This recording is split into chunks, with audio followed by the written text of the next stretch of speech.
Today I'm going to be showing you how to make Instant Pot Cheesecake Bites.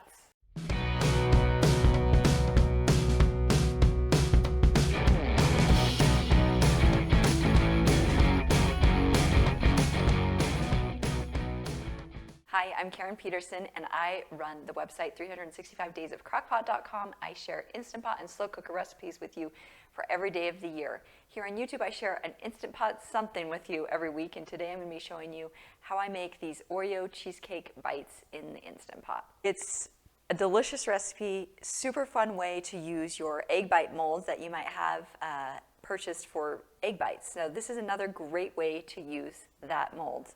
And I'm actually going to be using 2 today. If you don't have 2, you can half this recipe, keep the cooking time the same. We're going to make an Oreo crust for the cheesecake bites.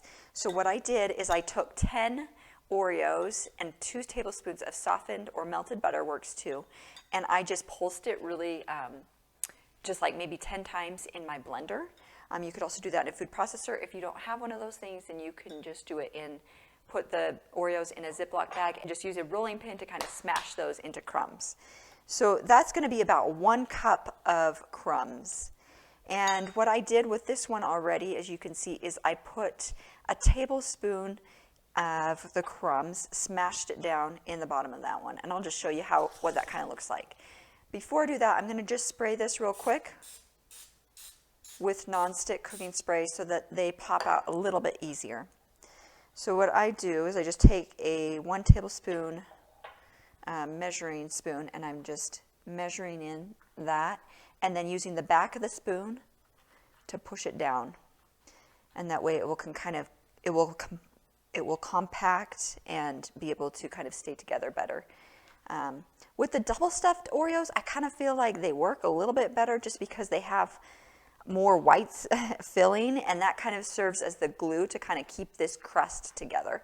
Now, normal Oreos would work fine too, and even those thin Oreos would probably work. You may need if you just use the thin Oreos, you may want to add in an extra tablespoon of butter because it won't have all that filling that's kind of keeping this together. I'm going to set those aside, and then we're going to make our cheesecake filling. Now I'm using the stand mixer, but you can use a hand mixer as well. Both work just fine. And you're going to need 8 ounces, 1 brick of cream cheese. This is the good stuff. And I don't like to use low fat. I just use the full fat because that's how I go. But you could probably use the reduced fat cream cheese if you prefer. I would not use the fat free. I don't think that would taste very good. It's really important that the cream cheese is at room temp. Makes it turn out much better. So we're going to just add that in first by itself, and we're going to just mix it until it's nice and creamy. Okay, it looks pretty good. At this point, we're going to add in a 1/4 cup of white sugar and a teaspoon of vanilla. Now this part you can let beat as long as you want. It does not matter. The next step, we're going to add in an egg, and once you add in that egg, you only want to mix just until combined. So if you want to get any lumps out of your cream cheese, now is the time, because the next step, you don't want to beat it very long at all.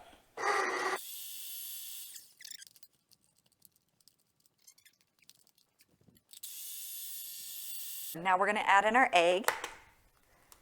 Just need 1, and we're just going to barely mix this in.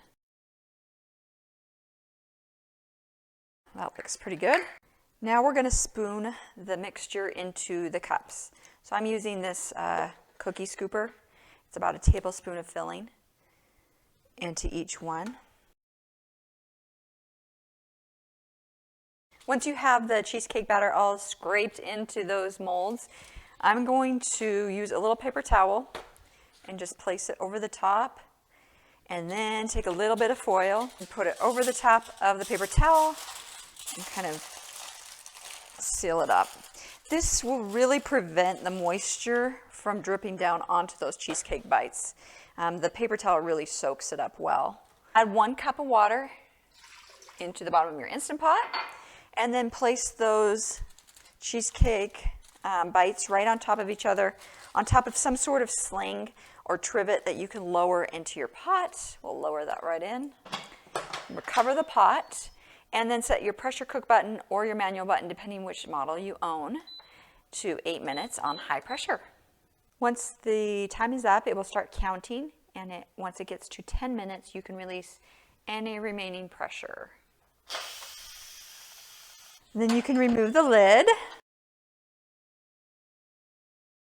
You can see how much water's on top of them. It's dripping off the foil, so we're glad that that's not on top of our cheesecake bites. Remove the paper towel. And now you definitely need to let these sit. And we're going to let them sit on our counter for about 30 minutes. And then we're going to put them in the refrigerator until they're chilled. And that's going to take another hour or two. Once they've chilled for 1 to 2 hours, you can pop them out of the silicone mold. You can see I've done that with a few of them. And I'm going to show you how I do it. You kind of just put your fingers underneath it, and then you just pop it to the top and just carefully get it out. And then you can have fun decorating. We have some whipped cream here in the can. Makes it super easy to make them cute. Put a little mini Oreo on top and serve them up. These are delicious and they're super fun.